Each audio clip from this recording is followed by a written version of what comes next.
Hello everyone, I welcome you all to this lesson. Today I am going to discuss Merchant of Venice, Act 5, Scene 1, Part 1, which is written by William Shakespeare. This scene takes place in Belmont, the garden in front of Portia's house. So here I begin. And before that, let me ask you, have you subscribed to my channel? And if you haven't subscribed up till now, then please do and watch the video till end and press the like button if you have liked it. So let us start Act 5 Scene 1 Part 1. This is the last scene and a big scene, as if summing up of the whole drama.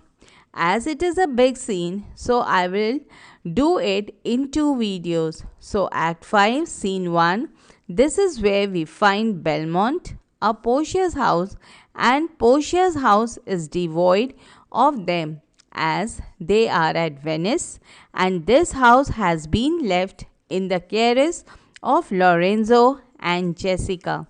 So enter Lorenzo and Jessica. Lorenzo: the moon shines bright in such a night as this, when the sweet wind did gently kiss the trees, and they did make no noise in such a night.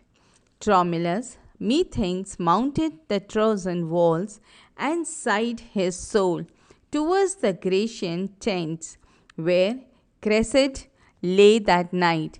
So Lorenzo is commenting on the bright moonlight. He says, the moonlight is so bright, and on such a night when the sweet wind was blowing so gently as if it was kissing the trees, and the trees made no sound. And that time what happened?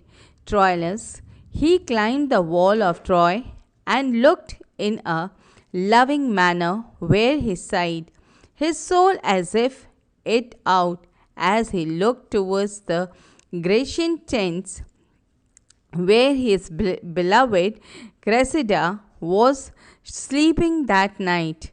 So Troilus is the son of the king Priam of Troy. He was the prince of Troy, and he loved a woman called Cressida. And Cressida that night lay in the Grecian camp.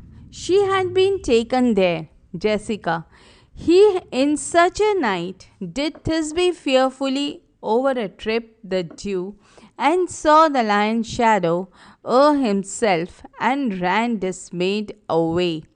So in a night like this, Thisbe walked fearfully, and that means in a apprehensive or in a timid manner.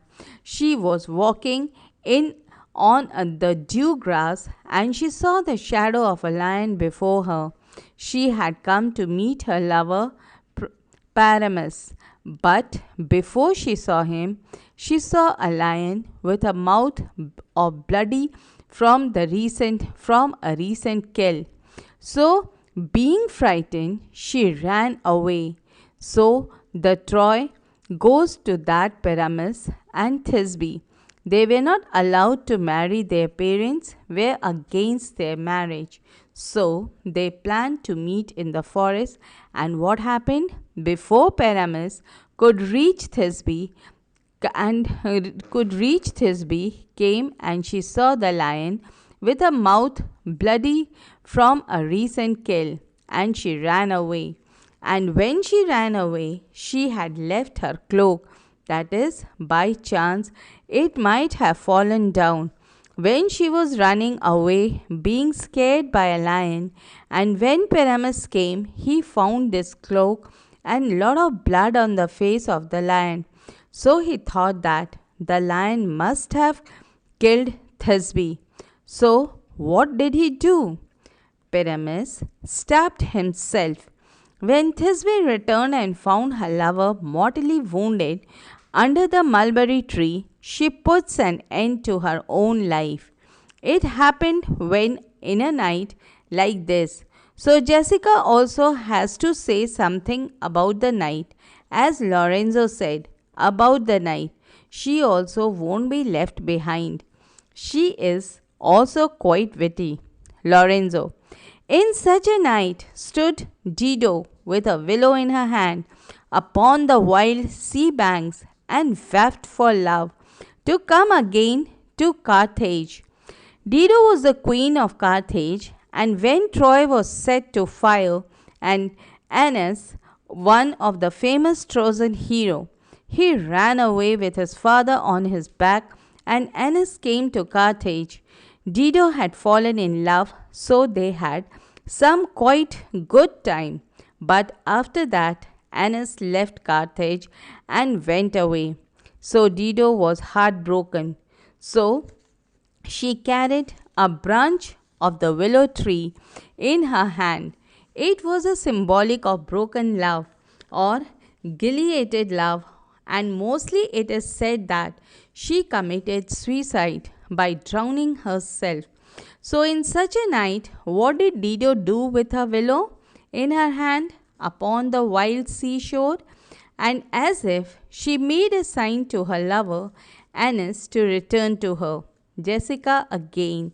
In such a night, Medea gathered the enchanted herbs that did renew old Asin. So, on a night like this, what did Medea do? She had gathered the magical herbs which brought back the vigor, the youthful vigor of the father in law Asin.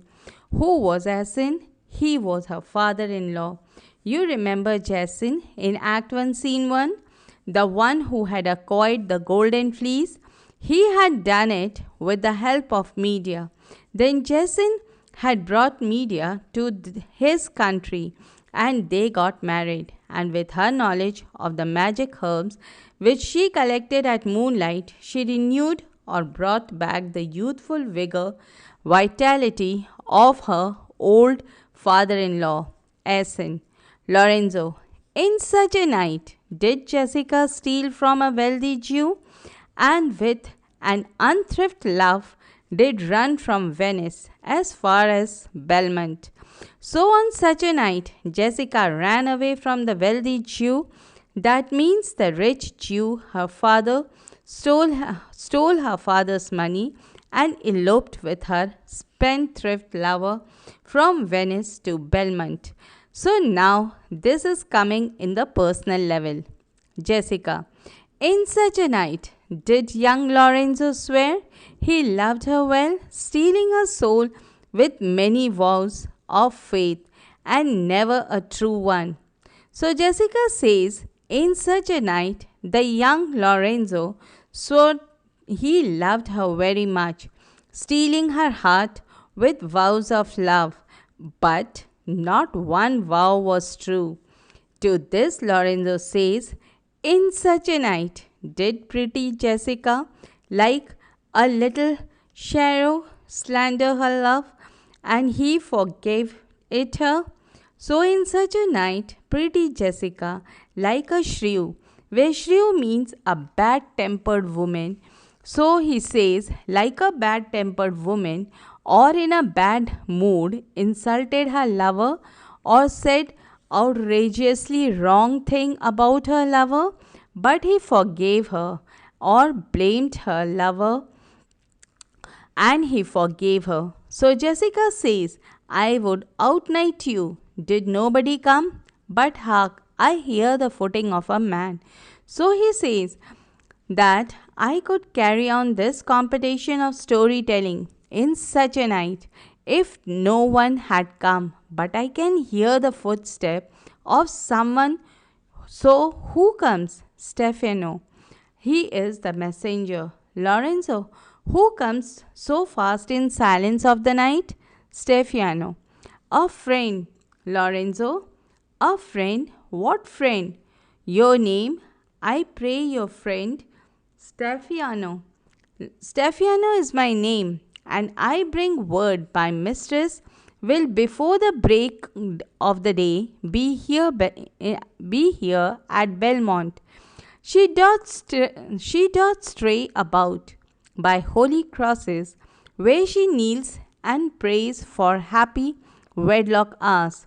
So my name is Stefano, and I have come to tell you that my mistress will be back before morning. That is, she will arrive here in Belmont before sunrise.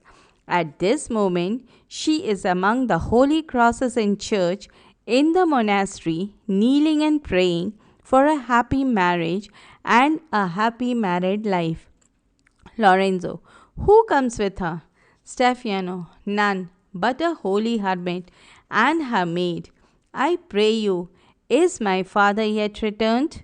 No, no, but only is my master yet returned? No, no, no one, but only Nerissa, and this only hermit is a false information. He asks, has my master returned yet? Lorenzo, he is not, nor we have not heard from him. But go we in, I pray thee, Jessica, and ceremoniously let us prepare some welcome for the mistress of the house. So he says, no, he has not come, neither have we heard about them. But Jessica, let us go inside and get ready to give a formal welcome to the lady of the house. Now Lancelot comes in. His job is to create some humor. Lancelot. Sola sola. Ho ha. Sola sola. So he is calling Sola. He is calling out. Lorenzo. Who calls? Lancelot. Sola. Did you see Master Lorenzo? Master Lorenzo, sola sola. So did you see Master Lorenzo? He knows this person is Master Lorenzo who is asking him the question, and yet he is creating an humor and says, since it is dark, so in order to create a humor he says this. Lorenzo, leave hollowing man here means stop shouting man, I am here. Lancelot, Sola, where? Lorenzo, here, Lancelot. Tell me there is a post come from my master with this horn full of good news. My master will be here morning. So tell him means tell Lorenzo.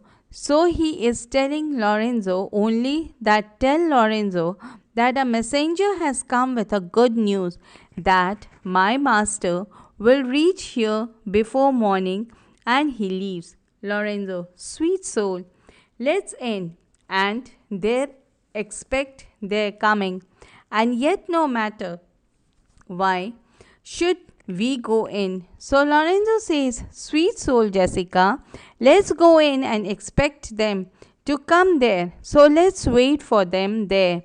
Now the second thought comes to him, and he says, and yet no matter why should we go in. My friend Stefano, signify, I pray you within the house.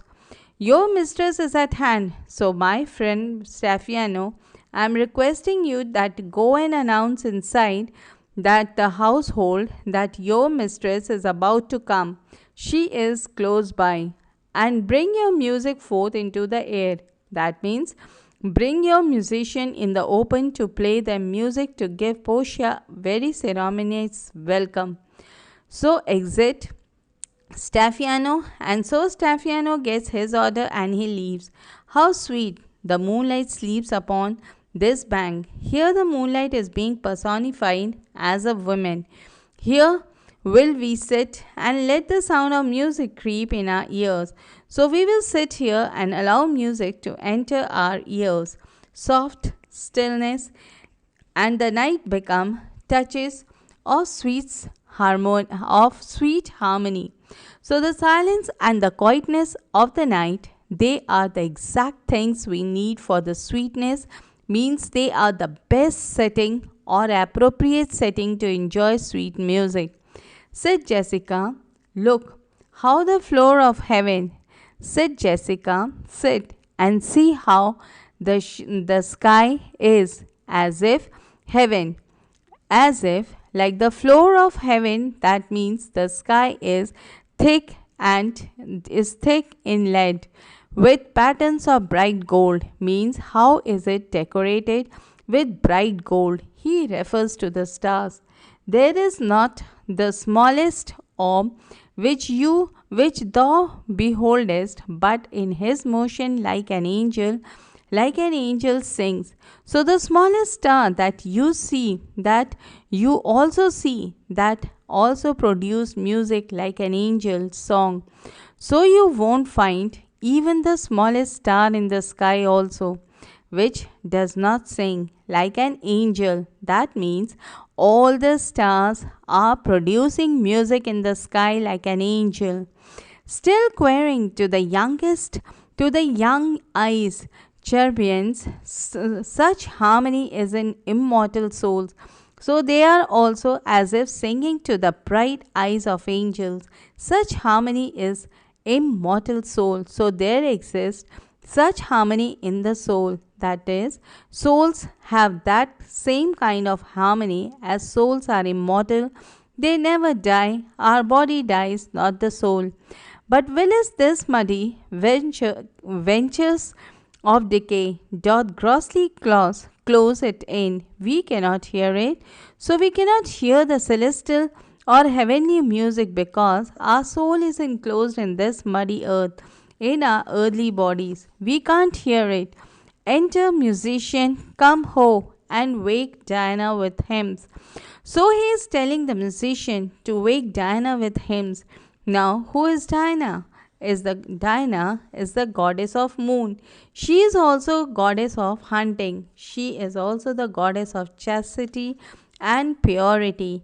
She is quite a few portfolios. As we can say, she has the authority over the night, hunting, and over virginity. Here, the hymn means the prayer song. So, wake up the moon goddess with a prayer song. With sweetest touches, pierce your mistress' ear and draw her home with music. So, let the music reach your mistress' ears and welcome her home. Jessica, I am never merry when I hear sweet music. So when I hear sweet music, I am never lively. I am never in the mood to laugh when I hear sweet music. Lorenzo, the reason is your spirit are attentive. You are never lively because you are attentive. You listen to it. Actually, remember, Jessica had said that her house is a hell. Her father wouldn't allow her music to enter her house. So, as a result, what happened? Whenever Jessica hears music, she is so attentive to the music that she cannot react in a lively manner because she is engrossed in listening to the music. This is Lorenzo's explanation. For do but note a wild and a wanton herd of race of youthful and unhandled colt, fetching mad bonds, bellowing and neighing aloud, which is the hot condition of their blood. If they but hear perchance of trumped sound or any air of music touch their ears, you shall perceive them make a mutual stand, their savages' eyes turn to the modest gaze by the sweet power of music. So bring the reference of the colts. Colts are young untrained horses. Before they are trained, so they keep on jumping and trancing. But if any strains of music enters their ears, then there is a radical transformation in them. Their savage looks, they disappear and they become very attentive to the sound of music. So you shall perceive them make a mutual stand, their savage eyes turn to a modest gaze by the sweet power of music. So this is what happens to them when they hear some music, they all become stand still. Therefore, the poet and did feign that Orpheus drew trees, stones and floods, since not so stockish, hard and full of rays, but music for the time doth change his nature. So he says, poet here refers to Ovid, who had created the character of Orpheus, who would play wonderfully on the musical instrument called lyre. It was the instrument, or Orpheus played the lyre so wonderfully that It had its effect not only on human beings but also on animals, trees, plants, water, stones, rivers, everything. They also became as if animated. Since not so stockish, hard, and full of rays, but music for the time to change his nature. So whichever be the matter, was there nothing could escape the influence of music. So at least for some time it will change its nature. That's why the poet Ovid wrote that the great musician Orpheus, which was created by him, could make trees, stones, rivers, everything come to him by playing music. This is nothing in the world that can resist music. The man that hath no music in himself, nor is not moved with the concord of sweet sounds, is fit for treasons, stratagems, and spoils. That means the man who doesn't love music or who is not influenced by sweet melody, this person is capable of doing all the vicious acts. He can betray people. He can plan conspiracy. He can do dishonest acts. He is fit for all these. So the man who can't be moved by the harmonious melodies is fit only for treason, violence, and pillage. The motion of his spirit are dull as night, and his affection dark as Erebus. Let no such man be trusted. Mark the music. So the soul of this man has no place for music in his heart. This soul is as black as the night, and his wishes are as dark as hell. Erebus means hell. So this man should never be trusted because his soul is as dull as night and dark as the underworld. Nobody like that should be trusted. Pay attention to the music. And now Portia and Nerissa enters. Portia. That light we see is burning in my hall. How far that little candle throws his beams, so shines a good deed in a naughty world. So they have not yet entered. They are at a distance, and from there they can see the candle that is burning in the hall. So she is telling that the candle which is burning in my hall, it is a small candle, and see yet how it lightens up the atmosphere. So in the same way, when everyone is vicious, one good act stands apart from the rest. It shines among the other. So the light of the good deed shines in a naughty world means pierce the darkness of the surrounding wickedness in the world. Nerissa. Where the moon shone, we did not see the candle. So the moon, which is greater source of light than the candle. So in the presence of the moon, the candle was not visible. Means we did not see the candle. We did not even notice the candle. Portia. So doth the greater glory dim the less. A substitute shines brightly as a king, until a king be by, and then his state empties itself, as doth an inland brook into the main of waters. Music hark.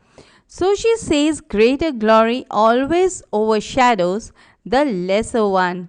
So the substitute means the person who acts in the place of the king when king is not there.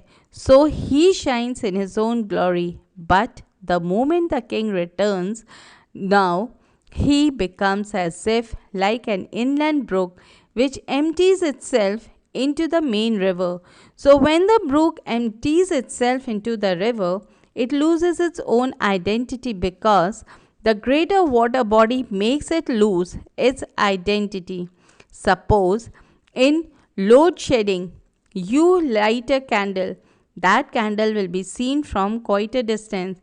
But the moment the light comes back, then the candle becomes useless because the greater glory, the tube light, it swallows the lesser glory, overshadows the lesser glory, that is the candle. So what Portia says is that the brighter light always dim the smaller light or glory, like a governor shines as brightly as a king until the king is not there. But the moment he comes, the governor or suddenly looks like a nobody, that he lacks power. They hear the music. Naresa, it is your music, madam, of the house. So Naresa reminds her that this music which you are hearing, it is your musician who are playing the music. Portia, nothing is good I see without respect, methinks it sounds much sweeter than by day. So Portia now realizes a very vital truth, that nothing is good unless it is in certain conditions. So she has been accustomed to hear this music during the daytime, and today when she hears it at night, it sounds sweeter to her because this time it is silence. Silence makes you enjoy music much better. Naresa, silence bestows that virtue on it, madam. So Naresa tells that silence makes this music sound so sweet. Portia, the crow doth sing as sweetly as a lark when neither is attended, and I think the nightingale she could sing by day when every goose is crackling would be thought no better musician than a wren. How many things by seasons seasoned are to their right praise and true perfection. Peace ho, the moon sleeps with and endowment and would not be awaked.